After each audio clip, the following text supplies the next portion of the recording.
I did not skip reading the Wall Street Journal today, and I'm not a big follower in the crypto space except for Bitcoin and Ethereum. And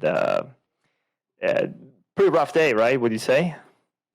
It's the wildest day I've seen, and the wildest day for a number of reasons. The main one being the size of crypto markets now. There hasn't been a day this wild since the markets have been this big. So it's a lot of dollars flying around in and out of these assets. We're recording at, what is it, 3:15 Eastern On Wednesday, May 19th.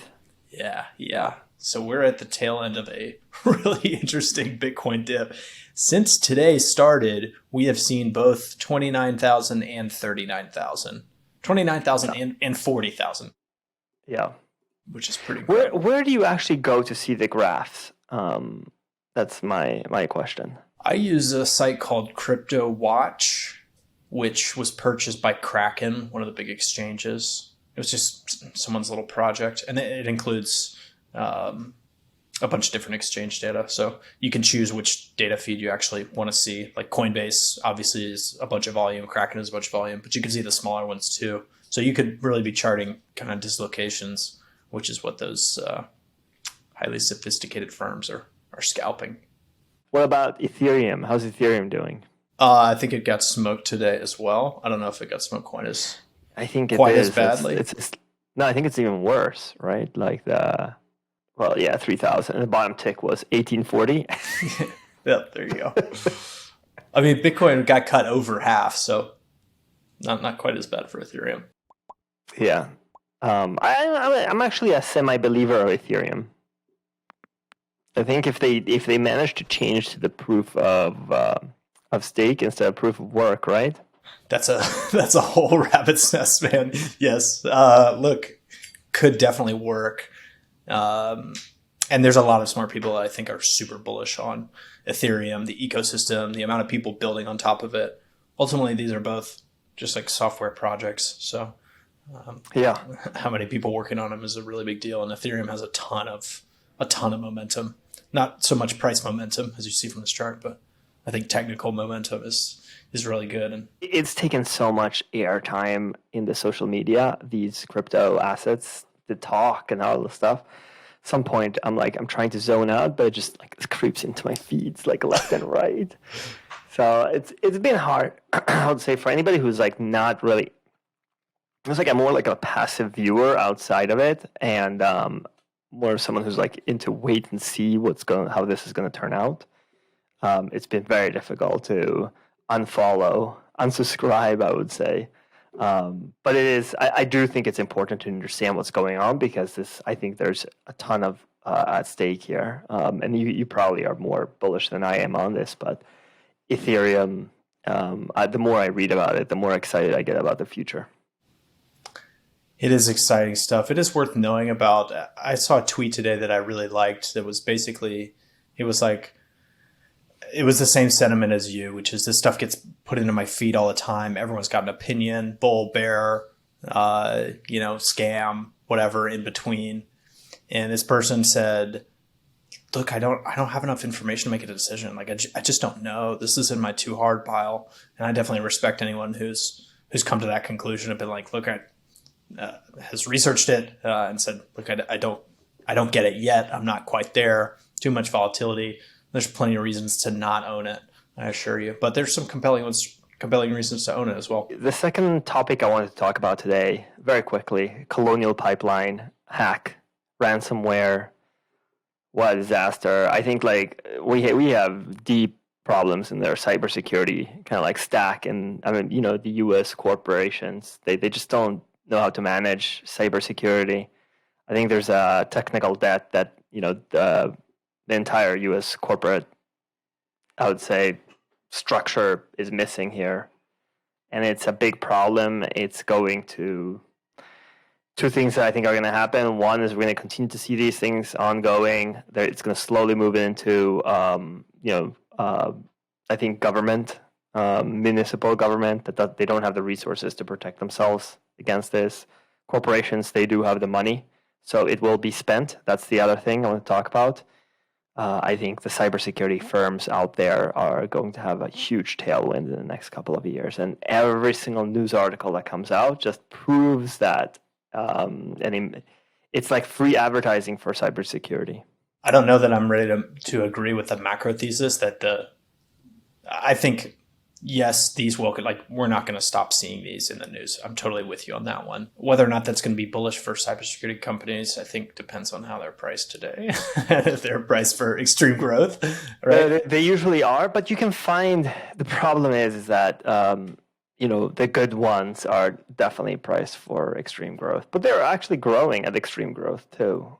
So the question is whether, to me, this question about these high growth companies is always the same. What does the tail look like? What does like growth in year 9 look like? Is it 15% or is it still like 25%? Because if it's 15%, that means like, okay, we're done with growth. You shouldn't have your exit multiple in 10 years. When you do this analysis, DCF, whatever you want to do on it, your exit multiple is going to be low if it's growing at a low rate. If it's growing at a high rate, your exit multiple might be a little bit higher, right? Because terminal growth rate, even though it shouldn't be higher than GDP, but if by year 10, which is when you finish your DCF and you use kind of like the terminal value, if it's still growing at 25%, then you can't really project growth of 3 in your model. It's not right. So there's a huge, I think that is at the end of the day, growth companies, the terminal value is what rules. Do you think that cybersecurity in general, business models, pricing models are more challenged than like SaaS or database companies? I think they're in the same bucket, essentially. It's just figuring out what the demand is going to look like, the long-term stable demand is going to look like in terms of, where every industry has a different component of expenditure for different things. So let's say banks or investment banks, 50% of their revenue goes into compensation for employees, right? That's a standard. And you have some banks lowering it to like 35, right? Like the investment banks lowering it to 35%, but that's like on the low end. On the high end, it's a little bit higher, but the range is in there. The question for me in the long run is, okay, what percentage is cybersecurity? Like, what percentage of the line item is cybersecurity in the expenses? 2-3%. I don't expect, like, you're actually protecting the entire IP of your company. Like, how much are you spending on defense? Yeah, could be 2-3%. I think would be a fair assessment. 2-3% on like corporate, Fortune 1000 expenses. It's a big number, and it's growing substantially. And so cybersecurity revenues have to get there, and they're nowhere near that. Interesting. That connects the dots a little bit better for me than the headline piece of, firms are going to get hacked more. I totally agree with that. Whether or not that translates to higher cybersecurity revenues. Yeah. No, the big question is always the same thing. You ask a cybersecurity firm, like, who are you competing against? Like right now we're competing, build it, in-house versus hire someone else to do it. I think eventually this will become so complicated that you will actually need to hire someone else to do it. So I think that is the majority of the revenue growth initially, and then obviously, it picks up, the rest of it will pick up later. The cost of building something in-house is dramatically lower. The problem is that they don't have all the right talent, obviously, right? Because if you're paying a programmer $90,000, when the market is, the private market is probably paying $200,000, there might be a quality issue there. And in cybersecurity, it's really, quality is really important, right? Because the one mistake will lead you to an intrusion. I think the final thing on my list is the AT&T Discovery deal. We're talking about a deal of AT&T getting rid of their what kind of assets would you consider the entertainment assets, and they're merging those entertainment assets into Discovery. It's a special tax structure, which you mentioned in our side call. I have no idea about that tax structure. I just know that they're going to try to save taxes as much as that they possibly can using what's called, what is the structure called? It's called a reverse Morris trust, which is just hilarious to me that it's that even exists. But I had not heard of this either. Yeah, I think you mentioned it was like Morris versus like the Internal Revenue the commissioner, and then Morris won, and that's why it's called the Morris Trust. Yes, apparently the Morris Trust and the Reverse Morris Trust are very similar to each other, but it has to do with when two companies want to.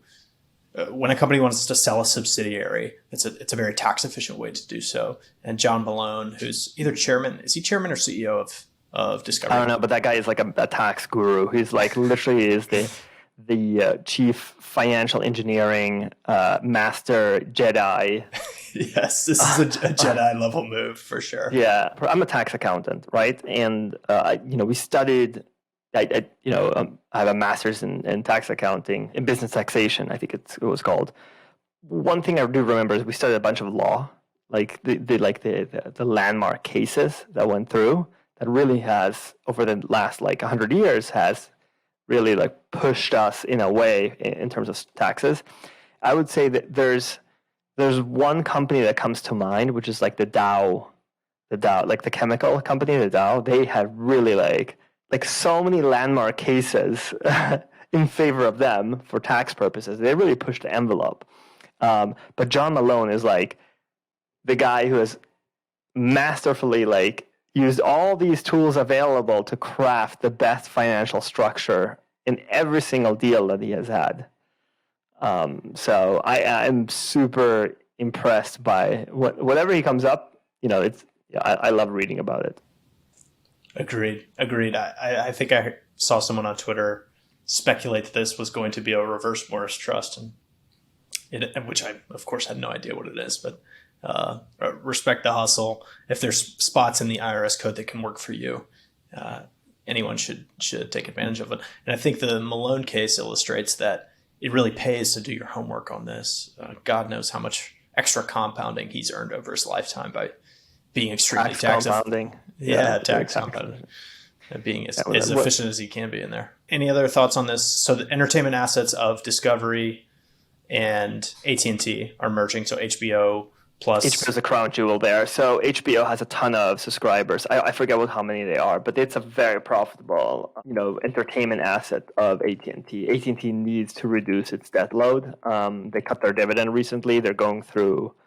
they will go through the 5G conversion, and that's going to cost an enormous amount of capital. So, it has to be funded somewhere, and then entertainment, it needs consolidation, right? Because you are going to face Netflix. They're all becoming their own subscriptions, so they need as much content as possible. What's interesting is they're not. There's very few kind of European subscription mega content producers out there. At the end of the day, I think we're heading towards maybe 4, 5, or 6 huge media conglomerates that will produce enormous amounts of content. Our family pays, I don't know, $120, $130 for entertainment. I mean, granted, it's cheaper than the Netflix. We have the family version. Spotify, I have the family version too. Once everybody in the world will be settled with 6, 7 subscriptions. That's it.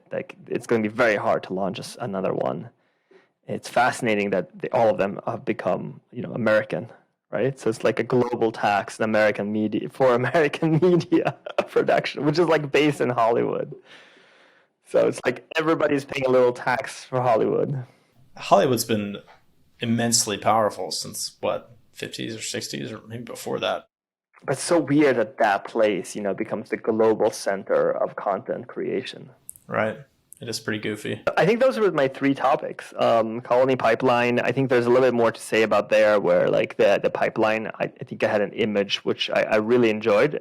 It taught me something new, and I'm going to share it. The way petroleum works, which is really interesting, petroleum pipelines, is that you actually not just moving petroleum or gas or whatever. You have a ton of different mixes that you can push it forward, and they kind of they would naturally mix, but there are products that you use to separate them, and that's really how you move jet fuel to the airport, and heating oil to heating oil facilities. And so it's very interesting, and to me, how with one pipeline you can move a lot of products. I've figured that out. It is pretty cool. From this diagram, these things are all mixed together, and then the interface and the transmix is like a process. So at some point, these things are all like mixed together, or they're just moving at different times. Oh no, they're moving at different times. They just they move something. Then they have a transmix there, which then they move. They separate it by I don't know how much transmix, and then they move the jet fuel. It's important that these keep moving and not get hacked. So, and they move at 5 miles per hour. Could you walk at 5 miles per hour? I think that's like a pretty fast walk. That may be like a slow jog. I'm not sure. It's a little in between. So it's actually pretty interesting. What the pipeline pushers will say. Well, they're going to say, well, we need more pipelines to secure our network. And what the environmentalists will say, no, we need to move to electricity. What's funny is that I was talking to someone who works at Con Ed, and they said that it's going to become very difficult now to convert oil heating in the suburbs of New York to gas heating, just because they can't procure enough gas, or they're expected not to be able to procure enough gas because of the restrictions they're going to put gas on. And so what that forces people to do is truly to rely on oil still, which is a more inefficient, I would say, combustion process, or just to move on to solar plus geothermal. Yeah, it was great speaking with you today. Keep it up. Talk to you next week. Catch you next week. Take care. Bye. Adios.